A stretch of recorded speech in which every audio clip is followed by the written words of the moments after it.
All right, boys and girls, welcome to ASMR. And today we are going to talk about the topic that has been asked over and over and over again. And I have been trying to gather information, all scientific, no branded, no product based, all scientific facts about the E20 fuel issue. So today, what I'm going to do is scientifically tell you what are the solutions to maintain your motorcycle as good as a E20 compatible engine would. Stay tuned. This is going to be interesting and you do not want to miss this one. All right, let's start with the basics. So E20 basically went on from E5 to E10 to E20 now. And so this 10 to 15% is this really so harmful as people say it is? It is because of these three very specific properties which actually matter to all motorcyclists and car owners. Number one, it's hydrophobic. Not hydrophobic, it's hygrophobic, which means it absorbs moisture from the air. Number two, ethanol is a solvent, which means it loosens and leaves residues in your fuel chambers, in your gas tank, and every place else. And number three, ethanol burns leaner, which means more hot. More hot means more issue for the engine, the bearings, the fuel injectors, the rings, and everything else. Now, basically, the problem is that this petrol and this engine, the non-E20 compliant engine, are not a match. These are not a match for your hoses, for your fuel pumps, for your fuel injectors, for your rings, everything.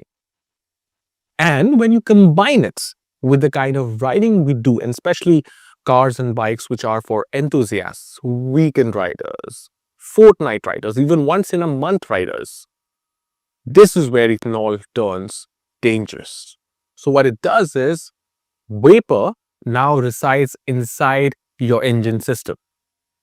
Slowly and steadily, the fuel injectors and the ratio goes for a toss.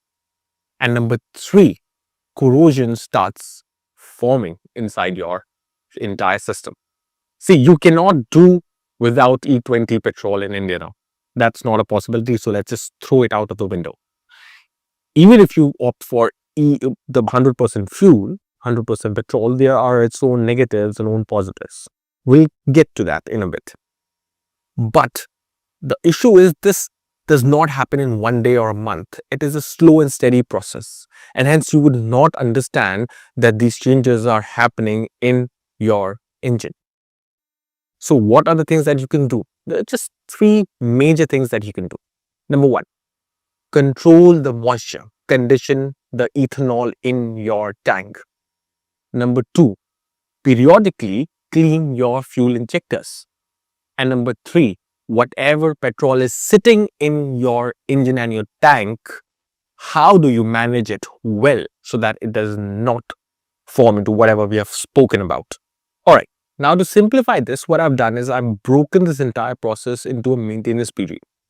So for ease, what I've done is I have bifurcated this entire process into a monthly schedule, a quarterly schedule, and a yearly schedule. Now, these do not overlap. These are consecutive processes. So once a month you'll do something, and then you'll do once a quarter, and then you'll do it something once a year. It's very simple. You'll just need two solutions or two chemicals for it. That's about it. The first thing is about what we can do monthly. Now this basis what and how you ride. This could be a monthly or a bi-monthly process. If you're riding every week, you can make it into a bi-monthly process. But if you're not riding, say, more than 14 days, you have to do this monthly. Because, the petrol is sitting in the tanks, and that is, as I said earlier, dangerous. So the first part is using a good ethanol conditioner or petrol conditioner, howsoever you may name it. This is readily available in the market. I'm not going to name any brand. This is on your own research. Go and find out as per your budget and as per your use and as per the availability. What this conditioner does is very simple. A good fuel conditioner does four major things. Number one, control ethanol moisture, stabilize fuel during storage, reduce corrosion risks, and protect injectors over time. So whatever your tank is right now, let's say it's 50% of the availability, right? And what you do is you fill as per the dosage of that product. You fill it in the tank, refuel it to the brim, fill it up with the petrol, and then ride for 10 to 15 minutes. And then you can go and park the bike in your garage or whatever. This will ensure the full circulation.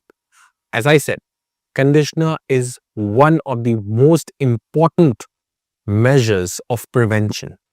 This is not the final step. This is not the only step. This is just preventing more damage to happen to your engines.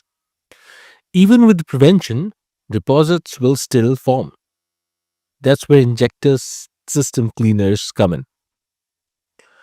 What it basically does is deep cleaning and not for routine use. It is for deep cleaning, that's it, not for routine use. The way to use it is when the tank is 3 to 4 liters left, add the fuel cleaner dose, fill the tank, and then ride for at least 30 to 40 minutes. And this will allow proper cleaning under load. Also rev the RPM from 4,000, 5,000 to 9,000 and equivalent to whatever you have in your motorcycles. Using injector cleaner monthly can actually damage seals and overclean the system. So please only use it 3 to 4 times a year. That's about it. As I said earlier, ethanol does the most damage when the motorcycle or the car is parked. So there are three things that you should do, especially either weekend riders are talking to you. Number one, never keep the bike tank less than 70%. Never, because the more space you leave, the more space it is there for moisture and all these stupid stuff. Number two, if you're keeping the bike more than 14 days, because there could be conditions, right? Always add a conditioner, go to my first process, and then keep the bike. Even if you have put the conditioner, say 15 days back, and now you know that you are going to park your bike for the next 15 days, 30 days, and you're not going to ride it, fill in the conditioner and just leave it there. And number three, try and ride as much as possible. This is the only way you can minimize the issues with ethanol 20. To end this video, let me just give you a few tips which could be an addition to all these things that I've just said. Whenever possible, just fill in with this entire process doing. Try and fill in the 100% petrol sometimes. Not always, you don't have to do it always, but sometimes, say twice a month or whatever. Number two, change your fuel filter earlier than that is written in the manual. Just change it. It's not the standard process anymore. It's not normal conditions anymore. So you have to take these steps. And number three, do not ride on coal engines for short and then just go and park the bike. Do not go for a small spin of like 4-5 minutes and just keep the bike back. Now, for some of you, this might be a lot. So what I've done is I've created an infographic, which I've pinned the link of that infographic in my description. You can go and download it from there, and that will give you a summary of whatever you have to do. It's just like a summary infographic. It has been created for my ZX6R, so you'd find that name, but it's for you as well, and it's for all the car owners as well. Choose your products, choose a good conditioner, choose a good fuel injector cleaner, and do this throughout the year. As I said, change your mindset and you would be able to retain your motorcycle with least possible damage, and you would be able to enjoy it as much as possible. Till the next time we meet, I will see you very soon. Ciao.